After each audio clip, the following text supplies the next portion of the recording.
Here we go. A season-long fight comes down to one final race. Lando Norris, Max Verstappen, and Oscar Piastri in our first three-way decider in 15 years.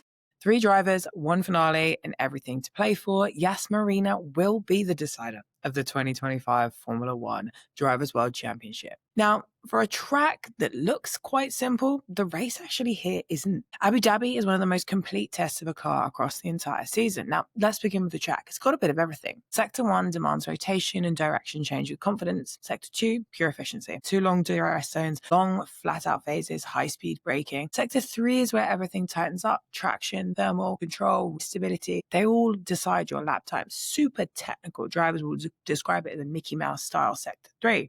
Now, the surface itself is really rather smooth, even though we're going to put some energy through it. More than 70% of the lap is spent at full throttle. Ride heights have to be aggressive here, but curb usage must be controlled. It's medium downforce because of the mix of corner ranges, but aerodynamic balance is the real differentiator here. And this, I think, is where the championship really sits. Abu Dhabi is rear limited. Thermal degradation is the dominant factor in race pace. If you overheat the rears early, the race will come back to punish you on the compound. This is why last year McLaren were the benchmark. They were the best car on tyre thermals.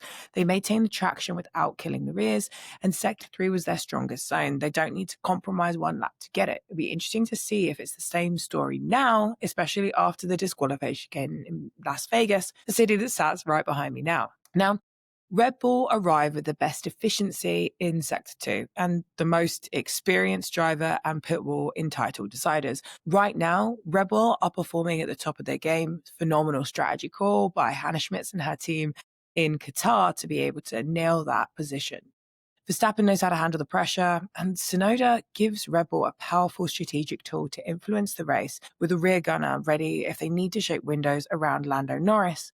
Mercedes can also be potentially a podium threat here. Improved traction, strong straight line performance, and a package that could potentially be quite well aligned with the circuit demands. A Mercedes in the top three is one of the biggest threats to Lando's protection range. Now, Ferrari, they kind of remain the wild card.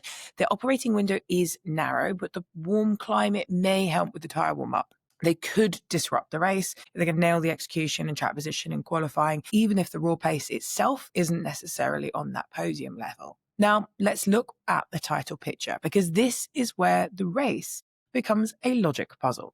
The confirmed scenarios are simple to state, but brutal to execute. Lando Norris will become world champion with any finish in the top three. If he finishes fourth or fifth, he still wins the title as long as Max is second or lower. Even if Piastri wins the race, Lando can still be champion from P4 or P5. Now, when we get to 6th and 7th, the pressure rises.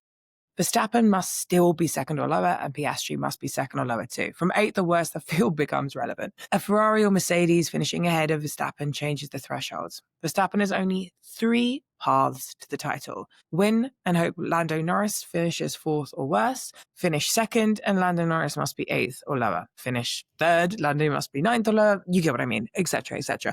All requires Lando to drop deep into the midfield. However, if we get the exact same result we had in Qatar, Max Verstappen will be crowned champion, even though Lando arrives into the final round with 12-point advantage and a car that won the race with a huge margin last year. Now, Oscar Piastri's path is sharpest of all. Win the race and hope Lando is 6th or lower. Finish 2nd and hope Lando is a 10th or lower. And Verstappen is out of the top 3. That's why every podium place here matters. This is what makes this finale so fascinating. It's not just McLaren versus Max. It's McLaren versus probability. And the midfield or any other car can rewrite those probability curves in a single lap. A safety car, a slow stop, a Ferrari or Mercedes running long in the medium and trapping Lando Norris behind. Just ask Fernando Alonso about what happened in 2010 when Ferrari boxed him and he got stuck behind Vitaly Petrov and then lost to the man that came into the championship race. The final, last time we had a 3-way decider, third. Sebastian Vettel.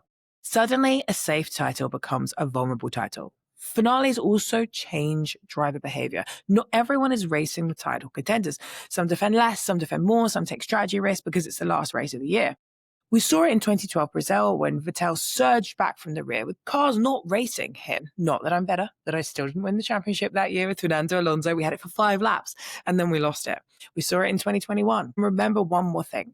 In both of the last 2 three-way finales, the driver who started the weekend third in the standings became world champion. Kimi Raikkonen in 2007, Sebastian Vettel in 2010. Oscar Piastri is third in the standings. Right. Correlation versus causality, it's still the least likely to happen, but here's the strategist view. McLaren defend the title lead with tyre life and stability. Red Bull and Max must force the race into a shape that creates volatility. Mercedes and Ferrari can change the championship without even winning the race. And Tsunoda is the real tactical weapon who can appear in Lando's critical stint windows. There are 5 moments that will decide this title. The launch, the front row in qualifying, the first undercut window, who gets stuck in traffic, and if internal team orders become necessary to win a championship. From the outside, it looks like Lando Norris has control of the title. From those inside, those margins are razor thin. 3 drivers, 1 night, Sector 3 discipline, thermal control, clear-headed reading of every scenario on the pit wall. Will McLaren use Oscar Piastri to help Lando Norris deliver their first championship in the drivers since 2008 and Lewis Hamilton? And at the end of it, we will get 1 champion. I will be in the paddock watching every tyre temp and every lap data. Make sure you hit the button to subscribe and do join the Race Strategy Society as we crown the 2025 World Champion under the lights of Yas Marina.